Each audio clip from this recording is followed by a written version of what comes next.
Hey, it's me.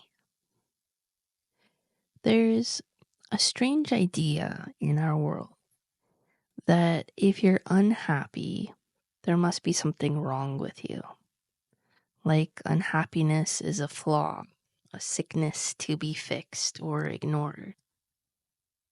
But what if it's the opposite? What if that discomfort you feel is actually a sign of health? What if your unhappiness isn't the problem, but rather the message?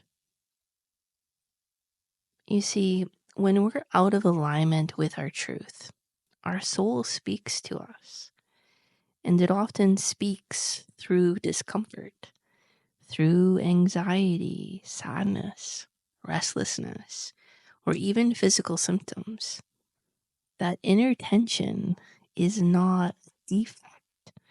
It's your deeper self trying to get your attention. It's saying, something here needs to change. You're not living in alignment with who you truly are. When you're fully aligned with universal flow, with love, truth, integrity, you feel well, at peace.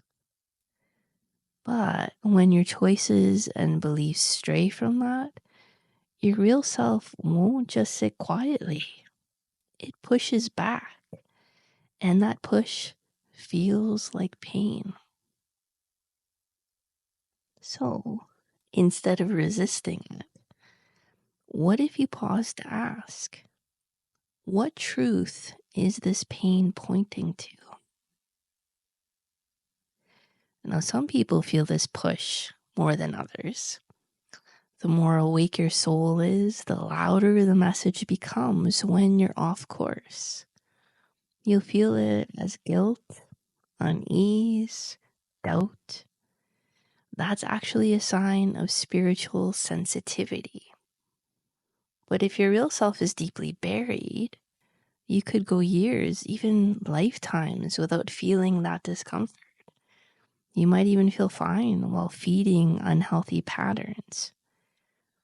But don't mistake a quiet surface for true peace.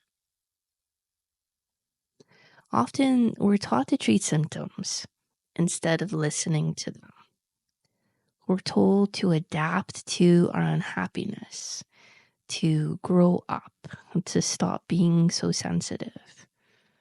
But this approach confuses the symptom for the sickness. It teaches us to numb out the very signals that could guide us back home to ourselves. And here's where it gets tricky. Because yes, immature rebellion and avoidance of responsibility are absolutely real. They're not the cause of our pain, though. They're effects. They come from ignoring our soul's messages for too long. It's like this. If you keep sacrificing your joy because you think that's what makes you a good person, eventually something inside will revolt. A part of you will lash out, even if only emotionally. Or it might go numb. You feel drained, resentful, or hollow. This is what happens when we mistake being unhappy for being virtuous. Okay, let's talk about duality. This tendency to split everything into good and bad, right and wrong. This mindset creates constant inner conflict. We grasp for what we've labeled quote unquote good and reject what we've labeled quote unquote bad, even though both might be essentially needed parts of our growth. Take health and sickness as an example. We see one as good and the other as bad. But what if sickness is sometimes a wake-up call, nudging us toward deeper healing? And what if so-called health can be empty when it's used to hide from emotional truth? or spiritual growth. This is the deeper teaching. Opposites are not enemies. They're partners, like night and day, masculine and feminine, action and rest, yes and no. When we stop judging one as better than the other, we start to experience life as whole again. We soften, we stop fighting, and in that softening, we reconnect with peace. Let's look at the yes and no energies within us. The yes says, I'm open, I embrace. The no says, I need space, I protect. We're taught that yes is good and no is bad, even evil. But both are sacred when used truthfully. Saying no to something that harms you is just as divine as saying yes to something that lights you up. When we repress our no out of guilt, we become unable to stand up for ourselves. We collapse. We let others take from us. That's not love. It's fear disguised as kindness. And when we do this for too long, we become secretly angry, disconnected, and resentful.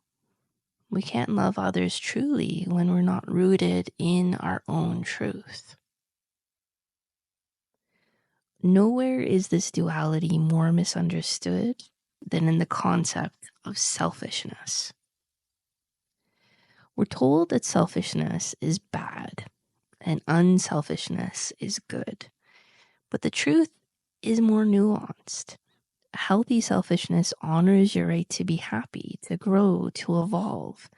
It says, I matter. I'm responsible for my own life. That kind of selfishness is sacred. It gives you a solid center, one that allows you to truly care for others without losing yourself.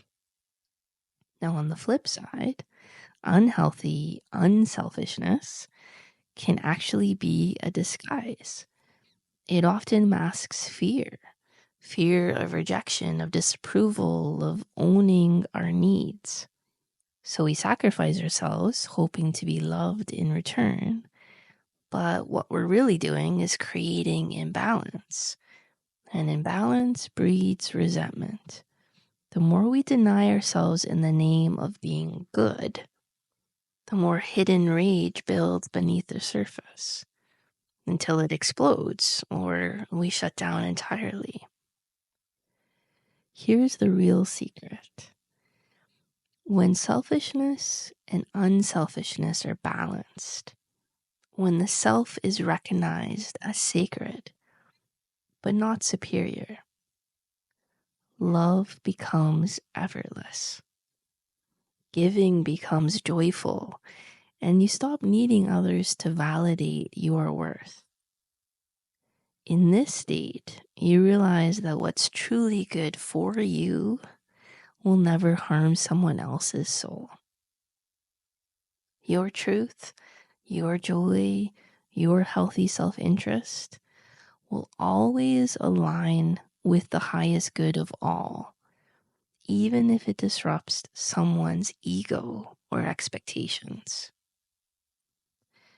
This is what it means to transcend duality, to stop living in split thinking, to come into unity with life. And in that unity, all the tension, confusion, and guilt begin to melt away.